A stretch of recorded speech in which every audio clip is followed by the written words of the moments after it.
The Oklahoma Territory stretched endless and unforgiving under the crimson sky of late autumn 1891, where the dreams of settlers met the harsh reality of land that demanded everything and promised nothing in return. Thomas McKenna had learned this lesson the hard way during his 8 years homesteading 40 acres of stubborn prairie that seemed determined to resist every attempt at cultivation. At 52, Thomas had the weathered hands and sun-beaten face of a man who had made his peace with solitude. His wife Sarah had been gone 3 years now, taken by the fever that swept through their small community like wildfire, leaving him alone with memories that felt both precious and unbearably heavy. The small farmhouse they had built together still echoed with her laughter in the quiet moments. But mostly it held the profound silence of a man who had forgotten how to talk to anyone but his livestock and the wind. The day had been typical for late October, clear and cold, with the kind of bite in the air that warned of the harsh winter to come. Thomas had spent most of it repairing the chicken coop that a recent storm had damaged, working with the methodical patience of someone who understood that in this territory, neglected repairs could mean the difference between survival and catastrophe. As the sun began its descent toward the western horizon, painting the sky in shades of orange and deep red that still took his breath away after all these years, Thomas was securing the last of the wire mesh when he noticed the figure approaching from the east. At first, it was just a dark silhouette against the dying light, moving with the careful, measured steps of someone either injured or extremely cautious. Thomas straightened slowly, his hand instinctively moving to the rifle that leaned against the fence post nearby. In the Oklahoma Territory, unexpected visitors could mean anything from a neighbor needing help to trouble that could end a man's life in the time it took to draw breath. But as the figure drew closer, Thomas realized his visitor posed no immediate threat, at least not the kind that came from hostile intent. It was a young Native American woman, probably no more than 18 or 19, walking barefoot across the rough prairie grass with obvious pain in every step. Her dark hair hung loose and tangled around her shoulders, and her traditional dress was torn and stained with what looked like travel and hardship.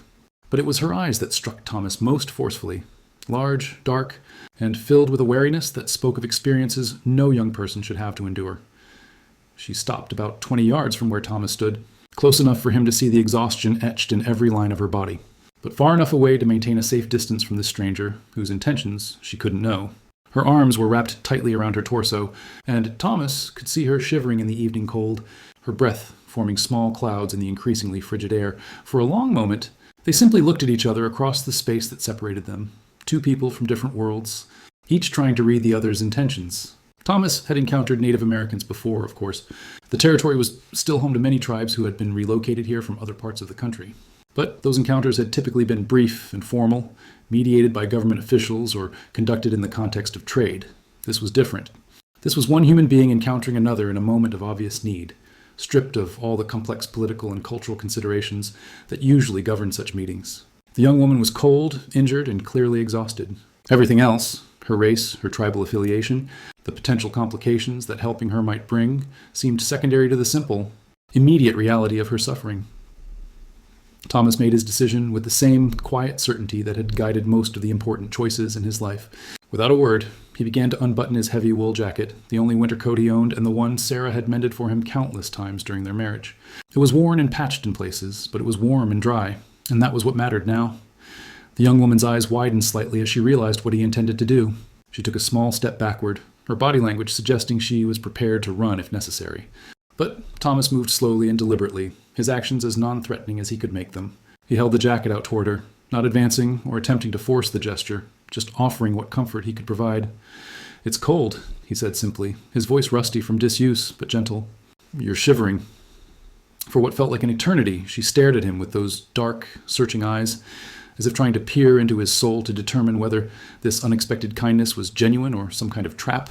Thomas stood patiently, his arm extended, the jacket hanging between them like a bridge across the chasm of mistrust that history had carved between their peoples.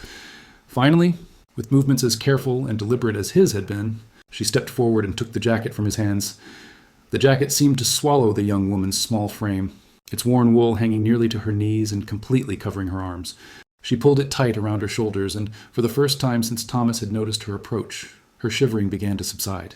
The relief in her posture was immediate and unmistakable, though her eyes never lost their careful watchfulness. Thomas gestured toward his farmhouse, a modest structure of weathered wood and stone that Sarah had always said looked like it grew naturally from the prairie itself. "There's soup," he said, keeping his voice low and non-threatening, "and coffee, if you're hungry." She tilted her head slightly, studying his face with the intensity of someone who had learned that survival often depended on reading the true intentions behind a person's words. Thomas had the distinct impression that she understood English perfectly well, even if she chose not to speak it. After a moment, she gave the slightest of nods. Not acceptance exactly, but acknowledgement of the offer. Thomas led the way to the house at a pace slow enough for her injured feet to manage comfortably. He noticed that she favored her left foot, and that there were small spots of blood on the ground where she had walked. The cuts looked fresh, probably from walking across the rough terrain in bare feet, and Thomas found himself wondering how far she had traveled and why she had been walking alone across the dangerous expanse of the Oklahoma Territory. The interior of the farmhouse was simple but clean, reflecting the orderly habits of a man who had learned to take care of himself after years of solitude. The main room served as both kitchen and living area, with a stone fireplace that Thomas had built with his own hands, and a wooden table that bore the careful craftsmanship of someone who understood that furniture had to last. The walls were bare except for a single photograph of Thomas and Sarah on their wedding day, and a few practical items like tools and cooking utensils. Thomas motioned for his guest to sit at the table while he ladled soup from the pot that had been simmering on the wood stove. It was a simple vegetable soup, made from the last of his fall garden and seasoned with herbs that Sarah had planted, and that still grew wild around the house. As he worked, he was acutely aware of the young woman watching his every movement, her body positioned so she could see both the door and the window, ready to run if the situation demanded it. When he placed the bowl in front of her, along with a spoon and a thick slice of bread he had baked that morning, she looked at the food for a long moment before tentatively taking a taste. Her reaction was immediate, the warmth and nourishment clearly something her body desperately needed. She ate carefully but steadily, pausing occasionally to look up at Thomas, as if to reassure herself that this unexpected kindness wasn't some elaborate deception. Thomas poured coffee for both of them, noting that his guest's hands, while rough from outdoor life, were small and delicate, with long fingers that spoke of skilled handiwork. There were calluses that suggested she was accustomed to crafts requiring precision and patience, weaving, perhaps, or beadwork of the kind he had seen in the trading posts. "My name is Thomas," he said quietly, not wanting to startle her with sudden conversation. "Thomas McKenna." She paused in her eating, those dark eyes meeting his across the table. For a moment, he thought she might speak, might offer her own name in return. Instead, she simply nodded once, a gesture that somehow conveyed both gratitude and a kind of formal acknowledgement of his introduction. The silence that settled between them wasn't uncomfortable despite its weight. It felt more like the natural quiet between two people who understood that some communications didn't require words. Thomas found himself thinking of the evenings he and Sarah had shared, sitting together by the fire with no need for constant conversation, content in each other's presence, and the shared understanding that comes from years of companionship. As the young woman continued to eat, Thomas noticed details he had missed in the fading light outside. Her dress, while torn and travel-stained, was beautifully made, with intricate beadwork and patterns that spoke of considerable skill and time investment. Her jewelry, a few simple pieces of silver and turquoise, was of high quality, suggesting that she came from a family of some means and status within her community. But most striking were her eyes, which held a depth of intelligence and strength that seemed far beyond her years. These were not the eyes of someone accustomed to being a victim, but rather of someone who had made difficult choices and lived with their consequences. There was something sacred about her bearing, something that reminded Thomas of the way Sarah had carried herself, with dignity that came from within rather than from external validation. When she finished eating, she pushed the bowl away slightly and looked directly at Thomas with an expression he couldn't quite interpret. Then, slowly and deliberately, she touched her hand to her heart and then extended it toward him, a gesture that needed no translation. It was thanks, offered with a formality that elevated the simple meal into something approaching ceremony. Thomas nodded in response, understanding that something significant had passed between them in the sharing of food and shelter. As darkness settled fully over the prairie outside, he realized that whatever tomorrow might bring, this night had already changed something fundamental about his understanding of kindness, solitude, and the unexpected ways that human connections could form across the deepest divides. Thomas had prepared a bed for his unexpected guest in what had once been intended as a second bedroom, a space that Sarah had hoped would one day house the children they never had. Now it served as storage for farm equipment and the accumulated possessions of a man who couldn't bear to throw away reminders of his former life. He cleared it as best he could, laying out clean blankets and ensuring the small window was properly shuttered against the cold night air. The young woman accepted this accommodation with the same formal gratitude she had shown for the food, touching her hand to her heart and bowing her head slightly in a gesture that Thomas was beginning to recognize as part of her natural dignity. She kept his jacket wrapped around her shoulders, and he noticed that she seemed reluctant to let it go even when settling in for sleep. Sleep, however, proved elusive for Thomas.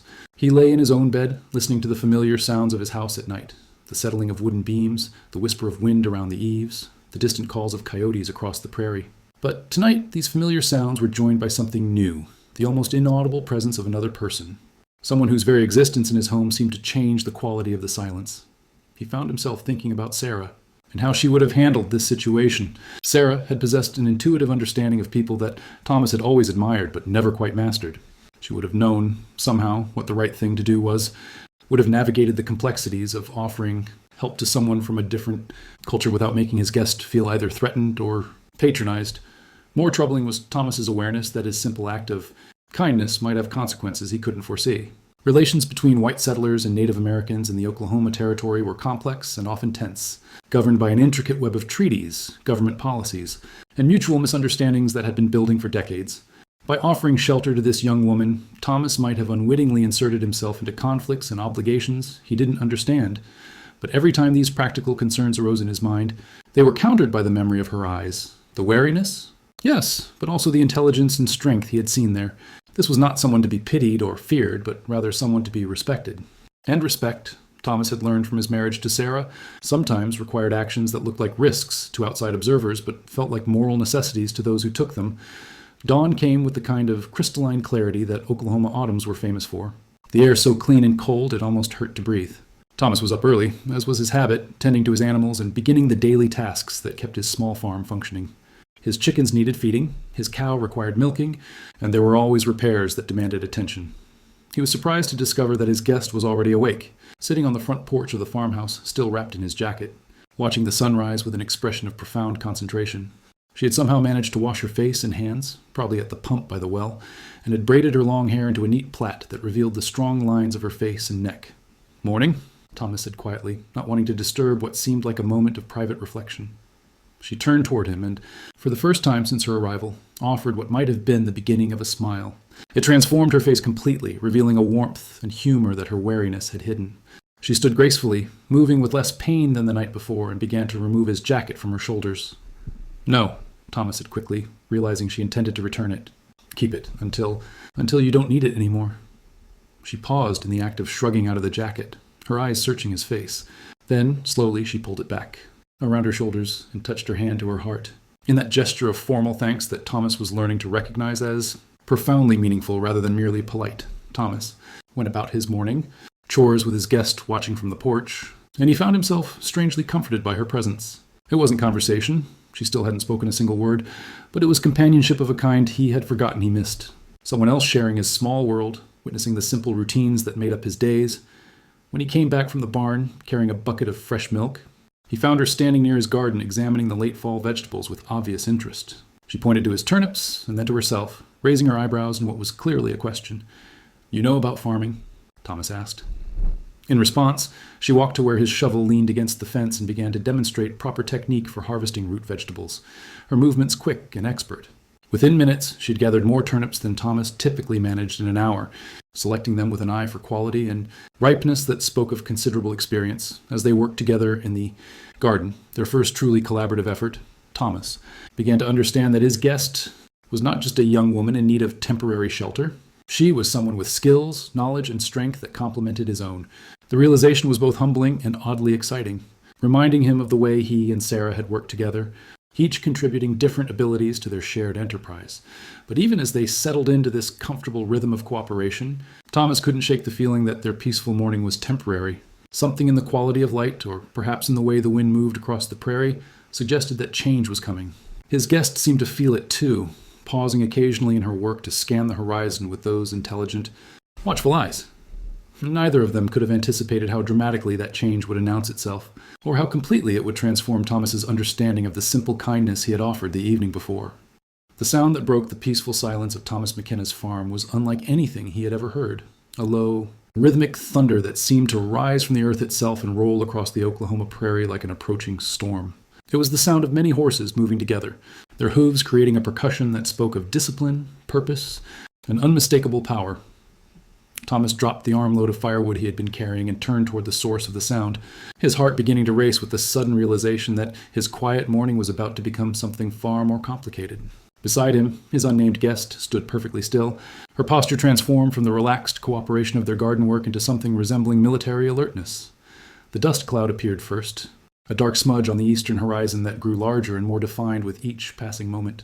Then came the figures themselves, riders emerging from the morning mist like materializations from some ancient legend, their silhouettes creating a line across the landscape that seemed to stretch impossibly far in both directions. "Sweet Jesus," Thomas whispered, his mouth suddenly dry as desert sand. There had to be 200 of them, maybe more. Native American warriors mounted on horses that moved with the kind of precision that only came from years of training and absolute trust between rider and mount. Even at a distance, Thomas could see that they were armed, lances and rifles glinting in the morning sunlight, but their formation suggested purpose rather than immediate attack. The young woman beside him stepped forward slightly, and Thomas noticed that her entire demeanor had changed. The wariness was still there, but it was joined now by something that looked almost like anticipation. She raised her right hand above her head in what was clearly a signal, and Thomas saw several of the distant riders mirror the gesture. "They're here for you," Thomas said, though it wasn't really a question. She turned to look at him, and for the first time since her arrival, she spoke. Her voice was soft but clear, carrying the careful pronunciation of someone speaking in a language that wasn't her first choice. "They are here because of you," she said. "Because of what you did." Thomas felt his knees go slightly weak. The full implications of his situation began to dawn on him with the clarity of approaching disaster. He had offered shelter to someone important enough to merit a search party of 200 warriors, someone whose disappearance had mobilized what looked like an entire tribal nation, someone whose safety was apparently worth the kind of military operation that could start wars. "Who are you?" he asked, though part of him was no longer sure he wanted to know the answer. "I am called Morning Star," she replied, her English careful but confident. "I am the daughter of Chief Burning Sky of the Cherokee Nation.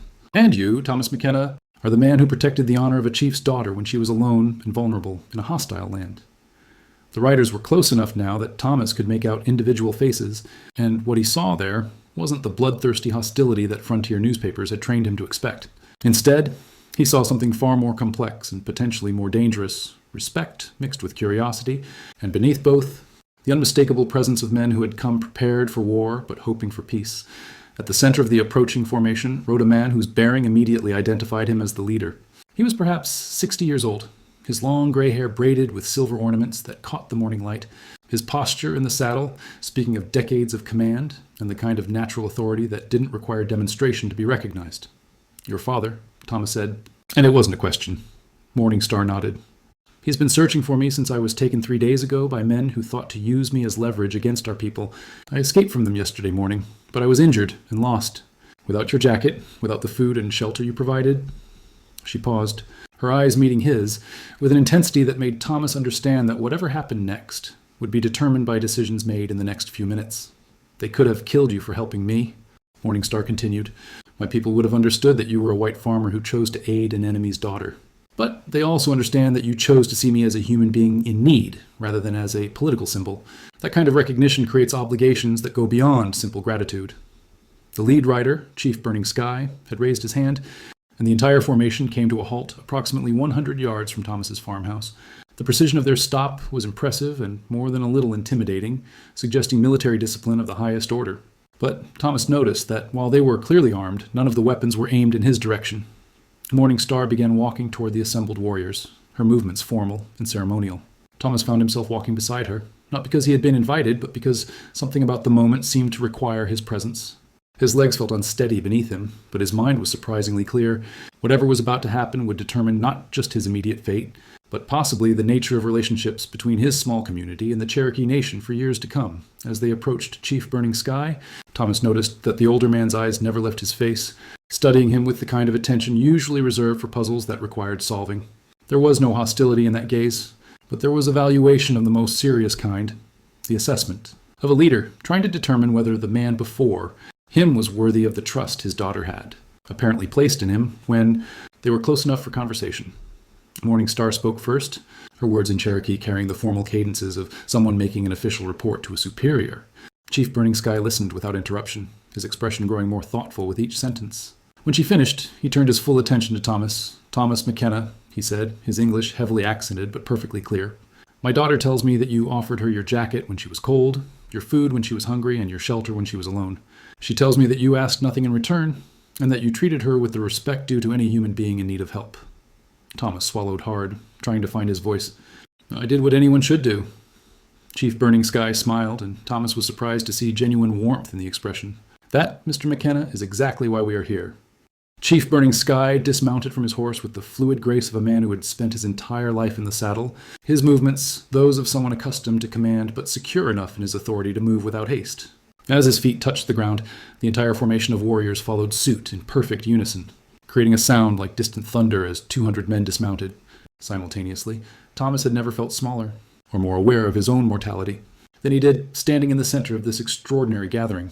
Yet as Chief Burning Sky approached, Thomas noticed that the older man's hands were empty of weapons, his posture formal but not threatening. Whatever was about to happen, it wasn't going to be the massacre that Thomas's racing heart had initially anticipated. In our culture, Chief Burning Sky said, stopping just close enough for comfortable conversation, there are laws older than the treaties your government makes and breaks with such regularity. These are laws written not on paper, but in the hearts of people who understand that some debts transcend politics and racial boundaries. Morningstar stepped forward, positioning herself slightly between her father and Thomas, her bearing that of someone prepared to act as both translator and mediator. My father wants you to understand, she said, that what you did for me was not just personal kindness. In Cherokee tradition, I am considered sacred not just because I am his daughter, but because of my status within our people. I am unmarried. I am trained in the old ways of healing and ceremony, and I carry the bloodline that connects our present to our ancestors. Thomas felt his mouth go dry as the implications of her words began to sink in. I didn't know. I just saw someone who needed help. Exactly, Chief Burning Sky replied, his tone suggesting that Thomas had just stated something profoundly important rather than merely obvious. You saw a human being in need. You did not see an opportunity for political gain, or a chance to curry favor with our people, or even a way to prove your own virtue to others. You simply acted from the heart, as a man should act when confronted with another person's suffering. One of the younger warriors stepped forward, carrying something that Thomas initially thought might be a weapon, but quickly realized was something far more significant. It was a pipe of carved stone and polished wood, its surface decorated with intricate symbols that spoke of ceremonial importance and great age. This pipe belonged to my grandfather's grandfather, Chief Burning Sky explained, accepting the sacred object with obvious reverence. It has been used to seal treaties that lasted generations, to mark adoptions that created bonds stronger than blood, and to recognize acts of honor that deserve to be remembered long after the actors are gone. Thomas watched in fascination and growing apprehension as Chief Burning Sky began the ritual of filling the pipe with a mixture of tobacco and other herbs that filled the air with an aroma unlike anything Thomas had ever smelled. The scent was earthy and complex, carrying notes that seemed to connect the present moment to something ancient and enduring. Mr. McKenna, Chief Burning Sky continued as he worked, my daughter's honor is more precious to me than my own life. When she was taken by those who would use her as a tool against our people, I was prepared to wage war to get her back. I had already sent word to allied tribes, had begun gathering warriors for a campaign that would have painted this territory red with blood. The pipe was lit now, small wisps of smoke rising into the clear morning air and dispersing in patterns that seemed almost deliberate, as if the smoke itself carried meaning.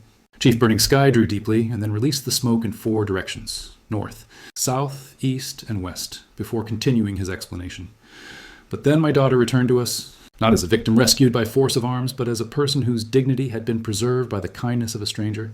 She returned wearing your jacket, carrying the memory of your food, strengthened by your shelter.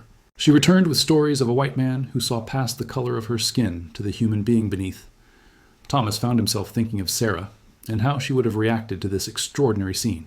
She had always believed that small acts of kindness rippled outward in ways that couldn't be predicted or controlled. Looking around at the assembled warriors, at the ceremonial pipe, at Morningstar's face glowing with what looked like pride, Thomas began to understand that his simple gesture had indeed created ripples far beyond anything he could have imagined. In our law, Chief Burning Sky continued, offering the pipe to Thomas, when someone preserves the sacred honor of our people without seeking reward, they become family. Not by blood, but by choice and deed. The bond created is not temporary, but eternal. It passes from generation to generation, creating obligations and protections that cannot be broken by time or circumstance.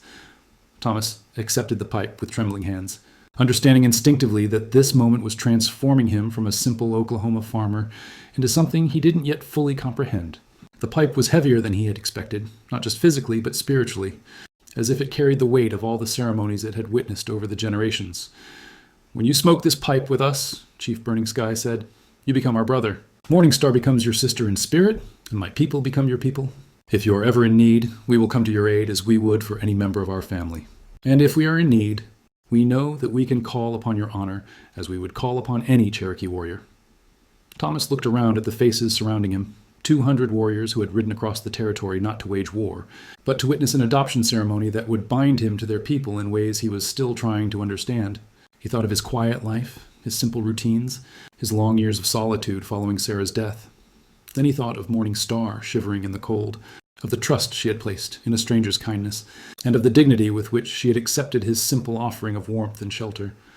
Thomas raised the pipe to his lips and drew deeply, feeling the smoke fill his lungs with flavors that tasted like ceremony and commitment in the beginning of a new chapter in his life that he never could have anticipated. The ceremony that followed Thomas's acceptance of the sacred pipe was unlike anything he had witnessed in his 52 years of life. What had begun as a simple act of offering shelter to a stranger had evolved into a formal adoption ritual that seemed to engage not just the assembled warriors, but the very landscape itself. Chief Burning Sky had produced a wooden bowl filled with what Morning Star quietly explained was a mixture of sacred earth from various Cherokee holy sites, combined with water from springs considered blessed by generations of their people. As Thomas watched, several of the elder warriors came forward to add their own contributions to the mixture. Small pinches of soil from battlefields where their ancestors had fought with honor. Drops of water from streams that had sustained their communities during times of hardship. This earth contains the memory of our people, Chief Burning Sky explained as he began to mix the contents of the bowl with his hands. And when we mark your forehead with this mixture, you carry our history with you. You become connected not just to those of us who are here today, but to all who came before and all who will come after. Thomas knelt as instructed, feeling the soft Oklahoma soil beneath his knees and the weight of 200 pairs of eyes observing his every movement. When Chief Burning Sky applied the sacred mixture to his forehead, the sensation was cool and somehow deeply comforting, as if he were being welcomed into something that had been waiting for him his entire life without his knowing it. Morning Star stepped forward then, carrying what Thomas initially thought was a simple piece of cloth, but quickly recognized as something far more significant. It was a shirt of the softest deer hide he had ever felt, decorated with intricate beadwork that must have taken months to complete. The patterns were geometric, but somehow organic, suggesting both the mathematical precision of natural growth and the artistic vision of someone who understood beauty as a form of spiritual expression. This was made by the women of our village, Morning Star explained, after word came that someone had preserved my honor. They worked through 3 days and nights to complete it, each woman contributing her finest work. It is not just clothing, but a symbol of the gratitude of our entire community. As Thomas accepted the shirt, he noticed that several of the younger warriors were smiling, not with mockery, but with genuine pleasure, as if they were witnessing something that brought them joy. One of them, a man who appeared to be about Thomas's own age, stepped forward with an expression of obvious eagerness. "I am called Standing Wolf," he said in careful English. "I am brother to Chief Burning Sky, and now I am brother to you as well. My wife, she is, how do you say, very happy to have a new brother to worry about and boss around." This comment produced general laughter from the assembled warriors, and Thomas realized that what he was witnessing wasn't just a formal ceremony, but a genuine celebration. These men hadn't ridden across the territory out of grim duty, but because they wanted to be present for something they considered joyous and significant. Chief Burning Sky raised his hands for quiet, and the laughter gradually subsided into respectful attention. "Thomas McKenna," he said, his voice carrying the formal tone of official pronouncement, "you are now Thomas McKenna of the Cherokee Nation. You carry our name as we carry yours. Your farm is under our protection. Your cattle are our responsibility to guard, and your safety is as important to us as the safety of any man born into our people." The practical implications of this statement were staggering. Thomas's small farm, which had always felt vulnerable and isolated, was suddenly under the protection of one of the most formidable military forces in the Oklahoma Territory. His livestock, his crops, his very person were now considered part of Cherokee interests, defended by the same warriors who had successfully resisted federal troops in conflicts across the southeastern United States. But even more overwhelming than the practical benefits was the emotional reality of what had just occurred. For 3 years since Sarah's death, Thomas had lived with a loneliness so complete that he had sometimes wondered if he were slowly disappearing from the world, becoming less real with each day of solitary existence. Now, in the space of a single morning, he had acquired not just friends or allies, but a family that numbered in the thousands. Morning Star approached him again, this time carrying his own jacket, the worn wool coat he had placed around her shoulders the evening before. But it looked different now, somehow transformed by the night she had spent wrapped in it. She had cleaned it carefully, mended the small tears that years of farm work had created, and somehow restored it to something approaching its original appearance. "Your jacket saved my life," she said simply, not just from the cold, but from despair. "When I was lost and injured, when I had begun to think that I would die alone in the wilderness, you appeared and showed me that kindness still existed in a world that had shown me mainly cruelty." She paused, looking down at the jacket in her hands. I want to return it to you, but I want you to know that part of me will always be wrapped in its warmth. Whenever you wear it, you will carry the gratitude of a daughter who was welcomed home because of your generosity." Thomas accepted his jacket with hands that were no longer trembling, though his eyes had begun to water with an emotion he couldn't quite name. The wool felt familiar beneath his fingers, but it also felt changed, invested now with a significance it had never possessed when it was simply a piece of practical clothing designed to keep out the Oklahoma cold. As the ceremony concluded, and the warriors began to remount their horses for the journey back to their homes, Thomas realized that his life had been divided into two distinct chapters, before Morning Star appeared at his gate, and after. The second chapter was just beginning, and he had no idea what it might contain. But for the first time in 3 years, he was genuinely excited to find out.